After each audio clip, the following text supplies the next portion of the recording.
Hello everyone, and welcome to Always Open Books. Today I'm going to take a second and explain what special chapters are.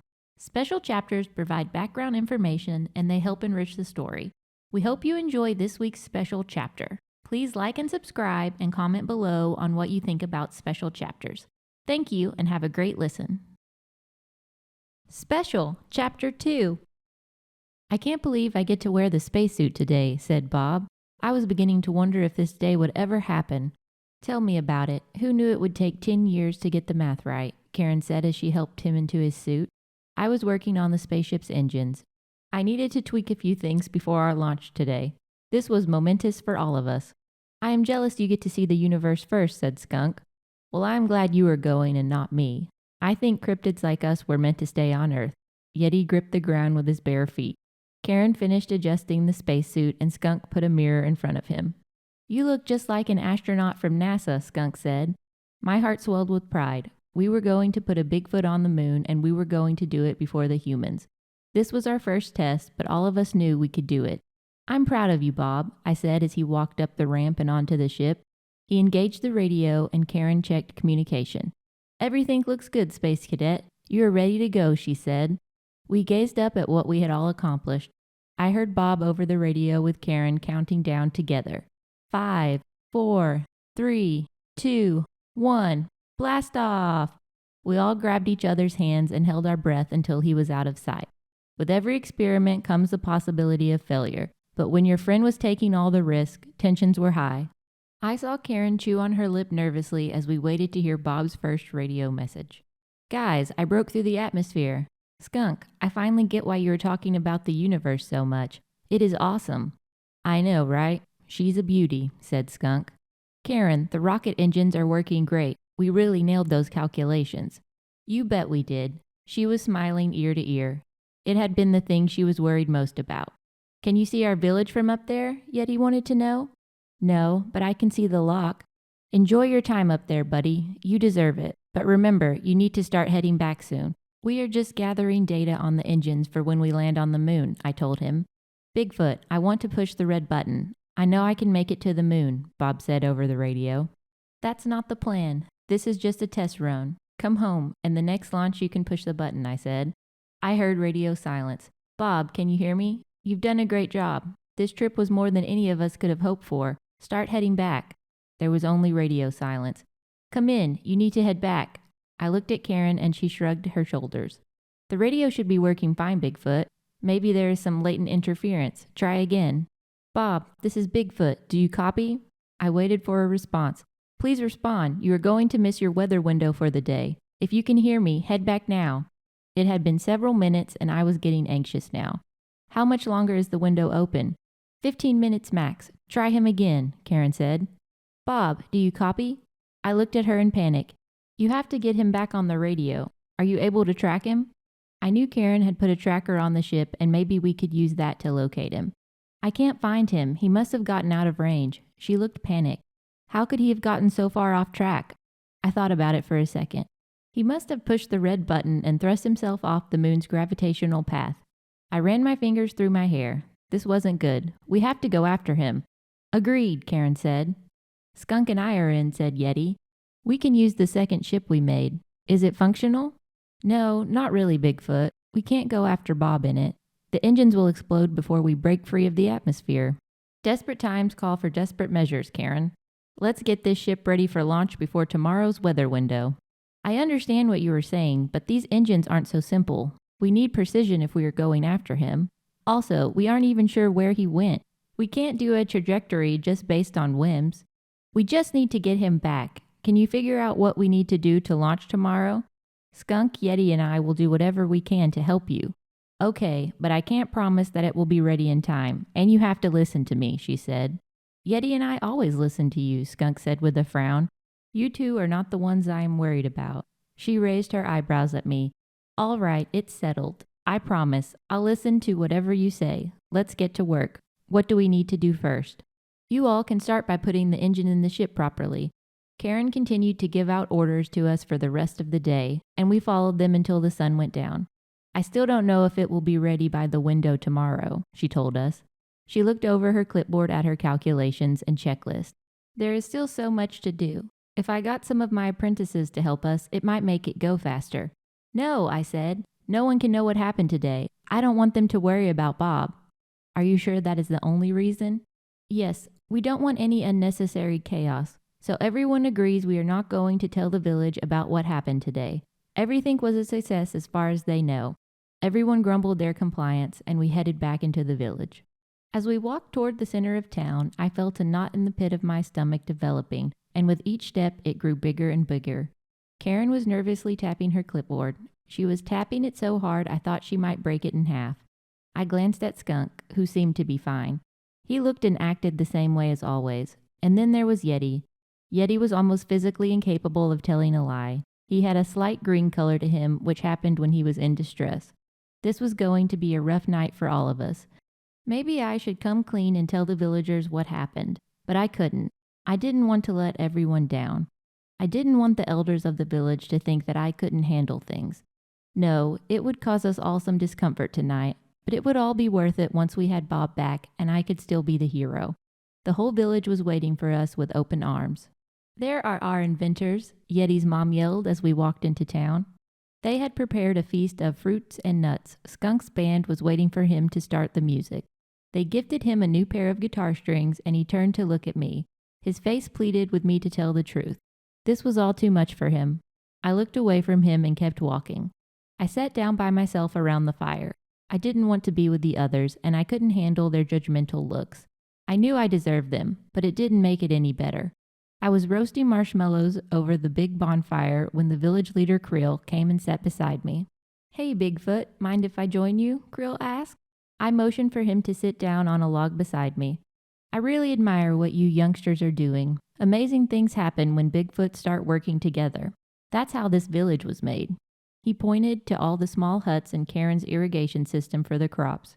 You know, a cryptid that can do that for a small group can do that for a big group.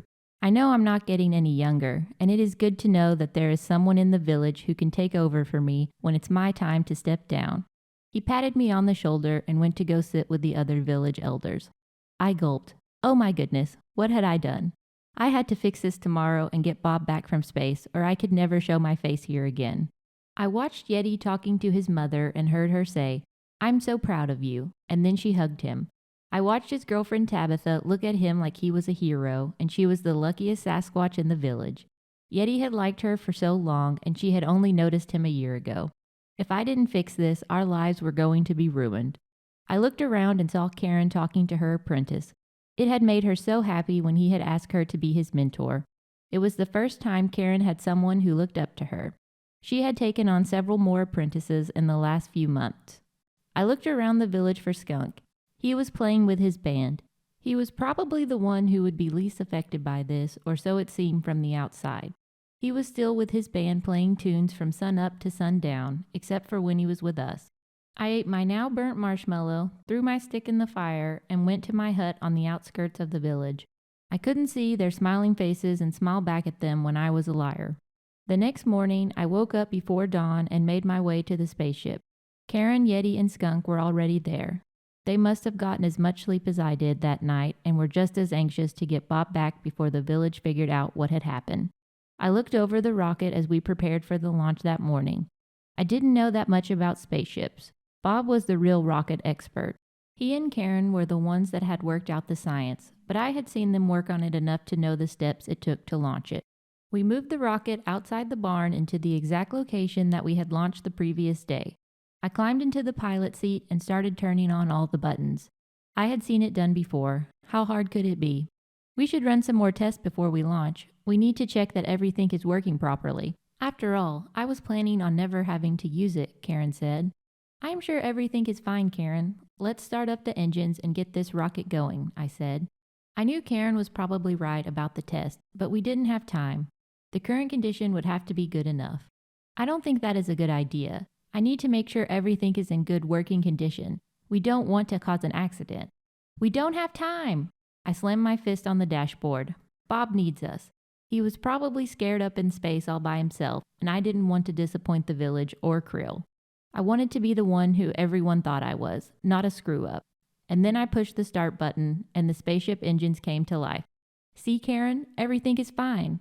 As soon as my finger was off the button, one of the engines began to spark. Turn it off, she screamed. It's going to explode. I'm on it, Yeti shouted and jumped into action. He tripped over a cement block that we had been using to keep the ship propped up. The ship came crashing down, and one of the engines popped out of the hole and hurled itself at the cave exit that led into the outside world, where it promptly blew up and caught fire. I did not see that coming, said Skunk. Well, at least it can't get any worse. A rogue piece from the fiery engine had the audacity to land in the beloved orchard of our village's fruit trees. We watched our village's favorite and most sacred vegetation go up in smoke. Within 30 seconds of pressing the button, our world had gone up in flames. The fruit trees were burning in front of us, and one of the only 2 exits had exploded. I didn't know how to fix this, or even if I could. This is not good, said Yeti. They are going to set us on fire. I told you launching the spaceship too early wasn't a good idea. Now look what happened. Karen broke her clipboard in half. It's almost like the universe is sending us a message, said Skunk, and he turned to stare at me. How do you think the villagers are going to take this, I asked. But before anyone could answer, the villagers came running over the hill to see what had happened. Is everyone okay? Asked Tabitha. We saw their horrified faces. This wasn't good. In a matter of 24 hours, I had lost our friend Bob and now ruined our rocket ship, burned down the sacred fruit trees of our people, and blown up an exit. I am not sure there were any more horrible things I could possibly do in a day. After the trees had been burned to a crisp and carried away by the wind, we found ourselves in the middle of the village in front of all the elders awaiting judgment. They couldn't even look at us, and all the villagers were silenced by shock. No one had any words yet to be angry and curse us. Step forward, all of you, Krill told us. One by one, we stepped forward in front of him. I have never been more disappointed in a group of Bigfoots in my life. You have caused irreparable damage to this village, and it has come to my attention that you have lost Bob in space. I looked around, but everyone was focused on Krill. I have spoken with the elders, and we have decided on your punishment. As you know, this land belongs to every Bigfoot, so I cannot dispel you from the land. But you are to never enter this village again for as long as you live. I heard Karen gasp. She tried to look at Greg, her apprentice, but he put his head down and avoided her gaze. Everything she had worked for was over, and everything we had worked on was done. You have until the end of the day to leave the village and never come back. Krill, please, I said. Don't do this. I understand what we did was wrong, but don't punish the others. This was my fault. The decision has been made. But how will we get Bob back without the spaceship? You have made this mess, Bigfoot. I once thought you could be a leader, but I was wrong. You will have to live with the weight of losing your friend for the rest of your life. I looked over at Yeti. He was crying. He had giant tears in his eyes as he tried to hug his mother, and she turned away. I heard her say, "You can never come back." I saw him run out of the village toward the lake. He hadn't even bothered to try talking to Tabitha. We all knew our fates had been sealed, and there was nothing we could do about it. We had to get our things and get out. I went back to my hut outside the village. I grabbed the picture we had taken days before of all of us together. It had now become my most treasured possession, and I grabbed the cool TV Bob had given me earlier that year for my birthday. Don't worry, friend. We will get you back. I met the gang at the lake. Karen had a small suitcase. Skunk had his guitar, and Yeti brought nothing but sadness with him. I called Nessie to the small dock. "Hey, Bigfoot," she said with a smile. "What happened earlier? I heard an explosion under Loch Ness." "I don't want to talk about it. Please take us to the other side." She nodded her large reptilian head. "Got it. Hop on." We did as she instructed, and once we were on her back, we held on for dear life as she plunged down into the water. We popped up to the surface, and she dropped us on the bank. "I'll see you later, Bigfoot. We can go on one of our outings and catch some fish or something. Those always cheer you up," Nessie said. I sighed. "No, I'm afraid not. This is the last time I'll see you. We got exiled from the village." Nessie gasped. "Are you serious?" A tear formed in each of her large eyes. "Never mind. Don't answer. I know I will see you again." She dove down into the water and left us four standing alone in the darkness. There was no moon on Loch Ness that night. I looked at the gang. I was thinking that we could catch a ride into Glasgow, and we could figure out how to build another spaceship and then find Bob. I was already thinking about how I could fix this.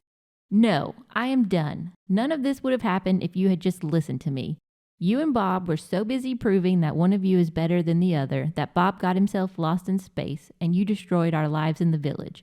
I am done, Bigfoot. I think it is time we went our separate ways. Karen picked up her suitcase. Karen, wait. Guys, what do you think? I asked. Skunk and Yeti shrugged. She isn't wrong, said Yeti. Yeah, said Skunk. Maybe we do need to go our own separate ways, and if we're meant to meet up again, the universe will let us know. Guys, I'm sorry. I will try and be better. It's too late for that, Bigfoot, Karen said. They turned their backs on me and started walking. I wanted to tell them to come back, that I could fix this, but they were right. I stood there alone without anyone in the world. There was only one person that I could relate to in this moment, Bob. We hope you enjoyed this week's special chapter. Please like and subscribe to the channel. It helps us continue to bring you fun and exciting stories. Please leave us comments about what you think of the special chapters. The final special episode will be out next Tuesday, and the final episode of the book will be released next Friday. Thank you for listening, and have a great day.